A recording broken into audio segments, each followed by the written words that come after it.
There are opportunities in life, opportunities to show pictures of your kids, especially when they were cute and young, opportunities to visit some of your favorite places, and opportunities to explore your data in ways that you never planned or expected to.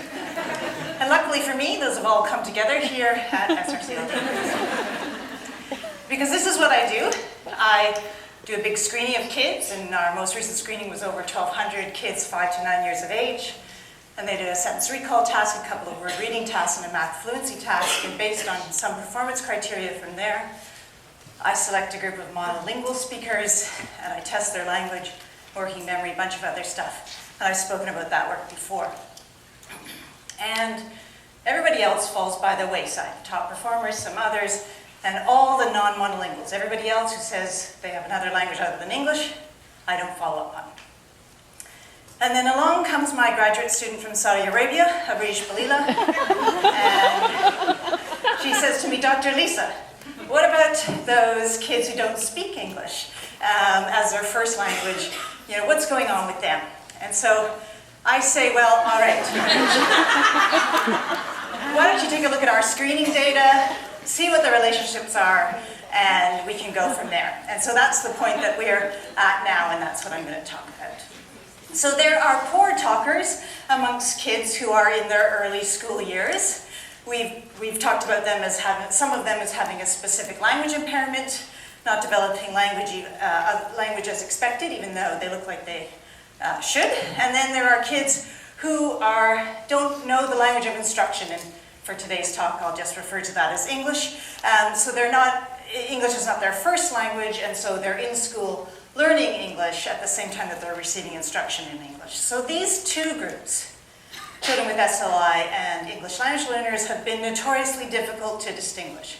They tend to make the same kinds of grammatical errors, they show similar types of vocabulary limitations, and they perform similarly on standardized tests of English. And we have this monolingual advantage, so that kids who are monolingual English speaking, typically developing, do really well on English tests. Those monolingual speakers who with a language impairment do less well, as do those who are learning English as a second language, and then those with both English language learning and LI do the least well. So we often see this pattern. The best performance by monolingual typically developing, those two groups in the middle not being distinguished, and maybe those English language learners who have LI doing the least well. And people have looked at this with a number of different measures, especially measures that we've come to think of as really good at distinguishing monolingual speakers who have language impairment or those that don't. So this is from Windsor et al.'s study, and I've just made up this figure based on data published in one of their tables, and they were looking at Spanish English speakers, and this was data from their English non-word repetition task, and they saw this exact pattern, where the monolingual typically developing kids did the best, the two groups in the middle, the bilingual typically developing and the monolingual LI kids did about the same, and then the bilingual LI kids did the least well. And we've looked at this in our sentence recall data. Areej presented this last year here at a poster, and just last Wednesday she submitted it for her master's thesis, so congratulations to you, Areej. This was from 1,253 6 to 9-year-olds. And so we had this cross-sectional sample, so we could look across those year groupings, and I'll talk about that in a moment. We also had parent report. In terms of parent report, we had a parent questionnaire, and we used that to find out whether parents were concerned about their child's development. So we asked, have you ever been concerned about this child's language development? And the parent answered yes or no. Also, for the work that I'll be talking about today, we asked whether or not they were concerned about their child's reading development, and they answered yes or no. We also asked them if English was their child's first language, and if not, what other languages were spoken in the home. And we know that parent concern has been found to have high sensitivity for SLI in preschoolers, and that referrals for SLP services have been used to identify impaired groups in previous studies. And we also know that there's no gold standard for identifying language impairment in groups where we have multiple language groups represented like we had in our sample. We know that English tests misidentify these groups, and translated tests are inappropriate. So we don't really have any good test great ways for testing these kids and identifying LI. So we were using parent concern here. And in terms of development, if we think about typically developing English language learners, we would expect to see their language improve over time. And maybe it would take 2 to 6 years, but we would expect their scores to begin to approach their monolingual peers. Even though they may always persist in some subtle differences, we still expect their language to be moving towards those monolingual speakers over time. And we would expect children with language-related impairments to have persistent language deficits. So we may see that there would be a growing gap, perhaps over time, with these two groups. So to look at the sentence recall data that we presented last year, then you can see that this graph looks just the same as Windsor et al.'s Norwood repetition data, and we saw this same exact pattern, where the monolingual, typically developing kids did the best, that the English language learners whose parents were not concerned about their language development didn't differ from the monolingual kids whose parents were concerned about their language development, and the weakest group was the English language learners whose parents were concerned about their child's language development. And if we look across our age bands, the purple lines here are the monolingual speakers, and the green lines are the English language learners, and the solid lines are those whose parents were not concerned about their language, their child's language development, and the dashed lines are those whose parents were concerned about their language development. You can see that throughout all of the year bands, those two groups of particular interest, the English language learners whose parents were not concerned about their language development, and the monolingual speakers whose parents were concerned about language development, they're almost sitting on top of each other for all 4 years. There's a slight increase in the gap here at 9 years of age, but that's numerically, it's not significant. If we compare just the kids in the solid line, so just the kids whose parents were not concerned about their language development, the kids who are English language learners are not significantly different from their monolingual peers at 9 years of age, though they are up to that point. So just to summarize that previous findings, then the parent concern about language development did separate groups with stronger or weaker sentence recall. We have our monolingual sample where we have traditional tests to identify specific language impairment. We have self-scores and performance IQ scores. And so we've been able to take a closer look at how that parent concern might be validated by that testing. And we're presenting that in a poster tomorrow morning with my student Laura Paul, so please come by and see us there. Also, we saw no differences in sentence recall between those two groups, the monolingual children with parental concern about language and the English language learners without parental concern, although we saw this largest effect size happening in the oldest group. So then we wanted to ask about reading. So does parent concern about reading development separate our good and poor readers or talkers? Do reading measures distinguish these groups of interest, the monolingual children with parental concern and the English language learners without? So if we think about single word reading, perhaps there's going to be a reduced monolingual advantage in this measure. These measures tend to use basic vocabulary that's quite frequent, and so English language learners might be learning this very early on in their exposure to English. Also, the measures often use non-words, and so that might reduce the monolingual advantage. In the early school years, it's tapping the learning of orthographic phonemic correspondences that maybe all the kids are engaged in learning, and so perhaps there's some level playing field there. And also in terms of metalinguistic awareness, there may even be a bilingual advantage, and so we might expect that there a reduced monolingual advantage in these measures.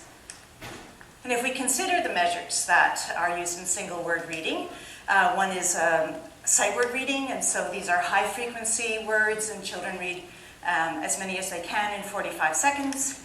And another one is phonemic decoding, which is a rapid reading of non-words, so kids read as many as they can in 45 seconds. And these two measures we use from the test of word reading efficiency. And they map generally onto a simple model of reading that taps semantics, phonology, and orthography. And to some extent, they'll tap different aspects of that model. So phonemic decoding might tap to a greater extent the phonology orthography correspondences, and perhaps sight words can more directly access orthography semantics. So what about English language learners versus kids who have poor reading? Well, we might, in fact, find that English language learners resemble their monolingual peers on these types of word measures, word recognition and basic word decoding and phonological processing.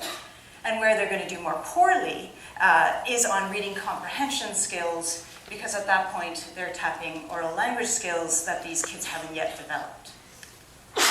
And if we consider development of reading, we might expect amongst typically developing English language learners there perhaps to be some ceiling effect, because at some point you can only read so many words in 45 seconds, and so perhaps there could be a ceiling effect there. Whereas children with a language-related impairment will take longer to learn to become rapid at reading single words, and so we might expect in these early school years a continual, gradual increase in single word reading. And so that might lead us to the following predictions. So in terms of single word reading, we might expect then the bilingual kids to perform similar to their peers in single word reading, such that the bilingual kids with typical development are scoring better than the monolingual kids with language impairment. And if we compare that to our previous findings on sentence recall, where we saw the typically developing bilingual kids perform at a similar level to the monolingual kids with language impairment. And those monolingual kids, and in the oral language task, we maybe would expect an increase in the effect, in the group difference between those two groups of interest, those two middle groups over development or with time. Whereas in the single word reading, perhaps there would be a ceiling effect, so we might expect some decrease in that effect. So our idea then was to examine the utility of single word reading measures in distinguishing monolingual and non-monolingual groups whose parents were or were not concerned about reading development. So I've already mentioned our big screening where we invite all kids from SK to grade 4 in lots of schools. And for the data I'm presenting now, we have complete data for 1,081 kids from 6 to 9 years who did that screening involving the sentence recall task, the test of word reading efficiency, so sight word reading and phonemic decoding. They also did a math fluency task. And based on this sample, we were able to develop local norms as well. So here are the numbers. And so you can see it's not very well balanced. And this is the truth of doing epidemiological kind of work, that kids just fall where they may. And so we didn't, as I said, we didn't design these comparisons, so this is how they fall out. All the stats I'm showing you I've done with parametric and non-parametric, and all the effects are the same. But those are the numbers that we have. And this is just to give you an idea of what's in the sample. So there were 35 languages that parents reported to us as their children speaking at the home, and we grouped them by similarities of language. And so this is showing our 10 groupings. And you can see that for the most part, the kids whose parents were not concerned about their reading development scored higher than kids whose parents were concerned about their reading development. And that was the same exact pattern is true for the phonemic decoding of the non-words as well. So let's look at the group performance then. Here's the sight word reading measure, and there was a main effect of home language status here, such that the English language learners scored higher than the monolingual group as a main effect, and also there was a main effect of concern, so that those whose parents were not concerned about reading scored higher than those who were concerned. And there was no interaction. The same pattern was true for the phonemic decoding of non-words, main effect of home language status in favor of the English language learners, and also those whose parents were not concerned about reading development. So if we put those on the left side here and just bring in the sentence recall data, so these are the exact groups, the exact same kids their data now for the sentence recall measure. And here we saw a monolingual advantage, so that monolingual speakers scored higher, as did those whose parents were not concerned. And in particular, the two groups of interest in the middle there didn't differ on that measure, whereas the English language learners were significantly better on the word reading measures. So if we look at the age bands now, so trying to get a sense of, in a cross-sectional picture at least, what's going on with development. Again, the green lines are the English language learners, the purple, the monolingual speakers, the dashed lines are those whose parents were concerned about their child's reading, and the solid lines are those whose parents who were not concerned about their child's reading development. And I'm just going to take away the error bars just so you can see the pattern a little bit more clearly. And as you can see, these lines are all pretty parallel. And so the main effect of home language status holds throughout here, as does no concern versus concern. So there's no interaction with age here at all. The English language learners as a group are scoring higher than the monolingual speakers, as are those with no concern about their reading development. And we're going to look, just to be able to look at this cross-sectional data in a little bit more closely in a moment, by collapsing the groups across concern. So we'll collapse no concern and look just at the home language status. But first, let's look at the phonemic decoding of non-words. And here, the lines don't look quite so parallel, but the pattern is exactly the same. There's a main effect of home language, a main effect of concern, and there's no interaction with age for home language status. So the English language learners as a group are scoring higher than than the monolingual speakers.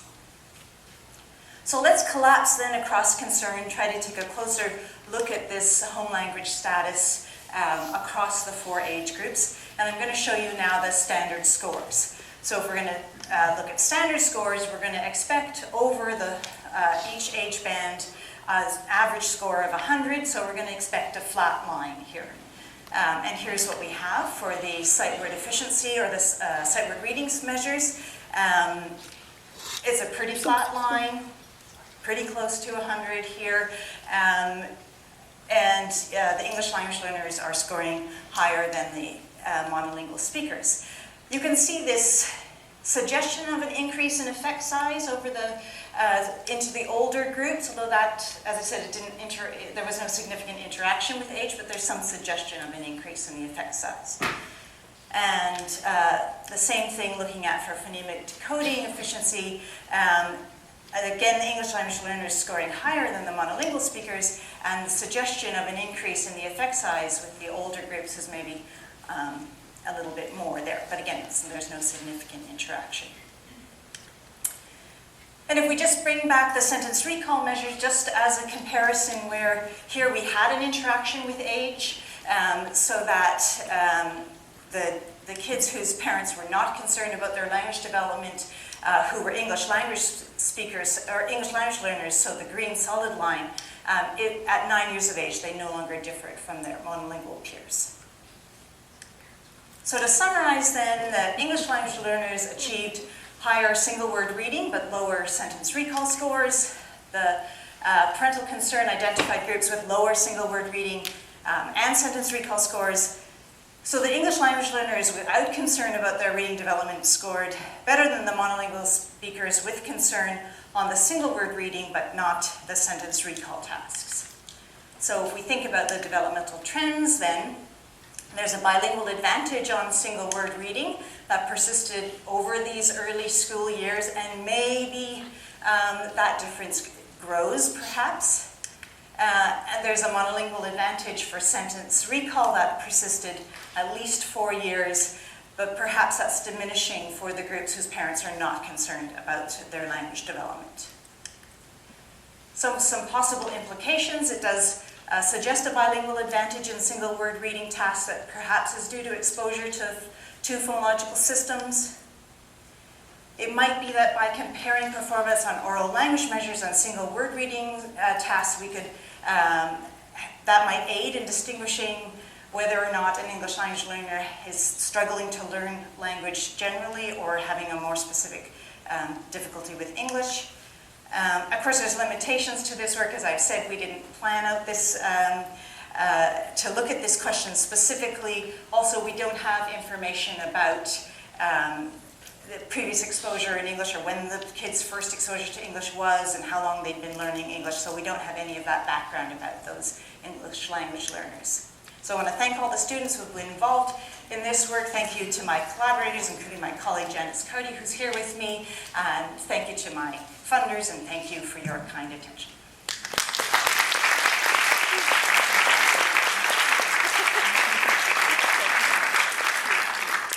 Thank you very much. That was a great talk. I actually have a question with the sentence recall. That was just basic sentence recall, like we talked earlier, where it was like exact word for word verbatim, or was it more comprehension?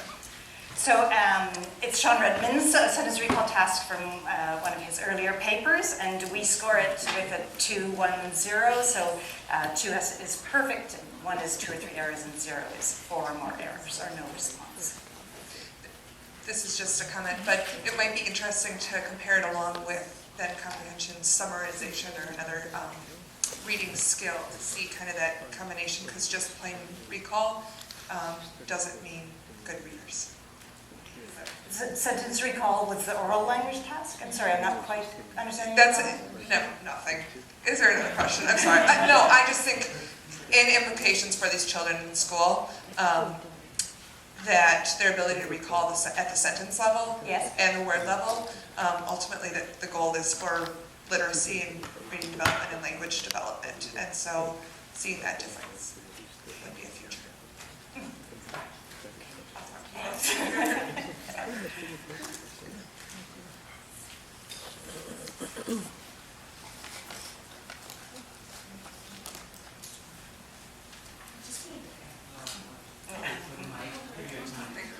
Just wanted to ask if you had any insight on the family's use of literacy in home, just as a curiosity. Yes, thanks. So London, Ontario is a pretty uniform socioeconomic group. So we have 85% of our sample have mothers who have had some college education.